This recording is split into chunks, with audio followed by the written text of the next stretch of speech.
And we are going to be talking about the vessels. So in this game, you have 3 different vessels. We have Inu. Inu is this dog character. We have Buru, which is the tank, and lastly we have Neko, and an assassin. It is agile, it is quick like a cat. So those are your 3 main vessels, but each vessels are actually categorized into 4 different subclasses. First is Canis for Inu. So the only difference that you have the subclasses on these vessels are the skills. So for Canis, he is actually using explosive speed. So it actually makes him faster, you actually fire the gun faster as well, and you actually have movement speed increase. Next one is Bayazi. Bayazi is a poison person. So you actually spawn poison cloud near your character, and everyone who goes near on that cloud gets poisoned and gets 1 minimum damage ASAP. Next is Cyborg. His skill is actually robot turrets. He can actually spawn turrets or like little robots that can help you battle in this game. For robot turrets, you can actually spawn those little things that can actually help you clear dungeons, kill enemies faster. Lastly, for the Inu line, we have Cosmic. This is one of the hardest to get vessel. The skill is Supernova, and it actually just drops down that massive meteorite or something, which can actually burn enemies and stun them.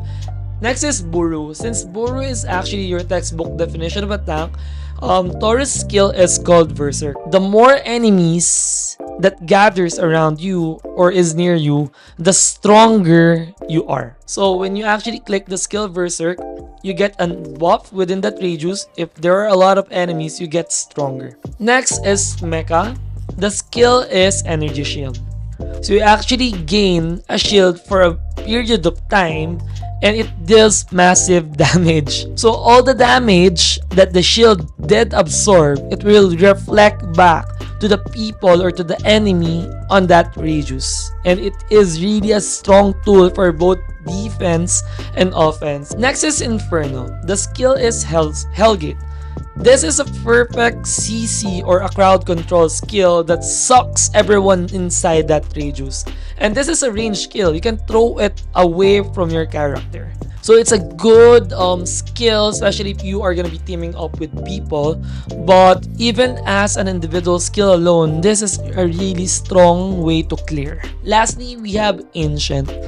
There's somewhat a misconception on how the skill works, but the difference between Buru Ancient and Buru Mecha is that for Buru Mecha, the shield gets destroyed if you reach a threshold. But for Buru Ancient, for a period of time, you are technically invulnerable. And this is what makes the Buru Ancient probably the tankiest or the best vessel for you to do tank duties. So first in the Neko line is Necophelis, and the skill is Cat Out of the Bag.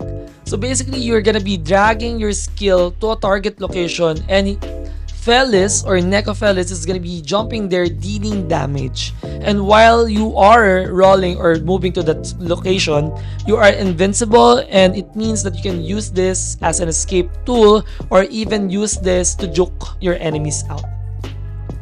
Next is Synthetic. So the skill is Hologram. You can actually spawn a hologram of your own copy to fight for you. So also at the same time, if you actually double tap, you can see here, it actually plays a hologram away. But if you use the skill once again while the hologram is still there, you are gonna be swapping position with the hologram. So you can use it as well to juke, to outrun enemy as an escape maneuver or what.